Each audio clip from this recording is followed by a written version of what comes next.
Why hide something meant to be seen? Ancient writings often speak of preserving testimony for future generations. The idea that a message could be hidden until the right time appears repeatedly across history. Some scholars began referencing prophetic passages that speak about hidden things being revealed, not as predictions but as thematic parallels. While no conclusions were drawn, the coincidence was difficult to ignore. As media interest grew, officials limited access to the site, not to suppress information but to prevent damage. The chamber was fragile. Every step had to be controlled. Meanwhile, debate intensified. Was this simply another archaeological curiosity, or something more significant? One researcher shared a personal moment.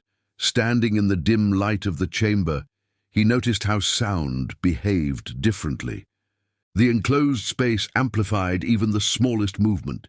It felt designed for quiet observation. If someone once stood there, they would have heard everything above. That detail sparked new questions.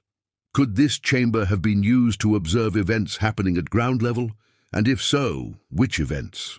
Jerusalem has seen countless moments, but only a few changed the course of history. As scientists studied the materials, they confirmed the chamber had remained sealed for centuries. No modern interference, no recent construction. The authenticity strengthened the intrigue. At the same time, theologians began discussing the broader implications, not as proof but as possibility. The idea that history still holds hidden fragments waiting to be uncovered. While experts debated, the public reaction grew. People around the world became fascinated by the idea that something hidden beneath Jerusalem was now being revealed. The conversation shifted from archaeology to meaning. Why now? History often unfolds in patterns. Discoveries appear at moments when interest is highest. Whether coincidence or timing, it fuels curiosity. As analysis continued, experts admitted one thing: the chamber's purpose remained uncertain, but its existence confirmed intentional design. Something was meant to be preserved. Whether it was a record, a symbol, or simply a place of observation, the discovery reminded the world that Jerusalem still holds secrets, and sometimes those secrets surface when least expected. Perhaps the most powerful aspect of the discovery is not what was found, but what it represents. The idea that history is not finished, that beneath familiar ground, untold stories remain. For many viewers, the discovery invites reflection, not about certainty, but about curiosity, about the possibility that the past continues to speak. Before we conclude, I invite you to participate. If you believe history still holds hidden truths waiting to be revealed, write in the comments, "Truth will be revealed." Your comment helps this message reach others who are searching for meaning, because sometimes the most important discoveries are not just beneath the ground, but within our understanding. Imagine standing in one of the oldest cities on Earth, a place where every stone carries thousands of years of memory. Jerusalem, a city watched by historians, guarded by faith, and studied by scientists from across the world. Beneath its narrow streets, tunnels already stretch like veins beneath the surface. Archaeologists have spent decades uncovering fragments. But recently, something happened that even seasoned researchers did not expect. During what was supposed to be a routine excavation near the ancient foundations of the city, workers struck solid rock. That was not unusual. What happened next was, the rock sounded hollow. At first, they assumed it was another natural cavity. But when they carefully removed a section, they revealed an opening, not collapsed, not carved randomly, sealed deliberately. It was as if someone, centuries ago, wanted whatever lay inside to remain hidden. The chamber beneath Jerusalem had been untouched. No airflow, no disturbance, no sign of modern entry. The air inside carried a silence that felt almost preserved in time. What they found inside would soon raise more questions than answers. Jerusalem has always been more than a city. It is a crossroads of prophecy.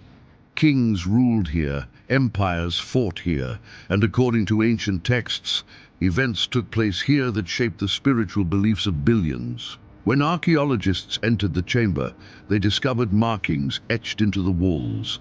Not random symbols, they resembled early script, faded but deliberate. Experts began analyzing them. Some believed they matched writing styles from the 1st century. Others suggested even older origins, but one detail stood out. The symbols appeared to describe a moment, not just an event, a witness. The possibility that this chamber was connected to a historical testimony began spreading quietly among researchers. Not publicly, not yet, because conclusions were far from certain. Still, the location itself raised eyebrows.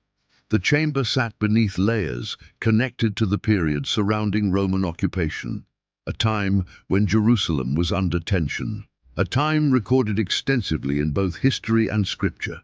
Scholars began comparing the markings to ancient accounts. Some references spoke of hidden spaces used during times of unrest. Others described sealed locations intended to preserve testimony. One historian noted something intriguing. The orientation of the chamber aligned with known routes used during the 1st century. It was not random placement, it was intentional positioning. As word spread, more experts arrived. Linguists, archaeologists, historians, each hoping to understand the meaning of what had been found. One researcher described the feeling inside the chamber as unexpectedly deliberate. Not decorative, not ceremonial, purposeful. The markings, once partially translated, hinted at observation, a record of something witnessed. But witnessed by whom? Some interpretations suggested the chamber may have been used by individuals documenting events happening above ground. If true, it would place the origin of the markings during one of the most significant periods in Jerusalem's history.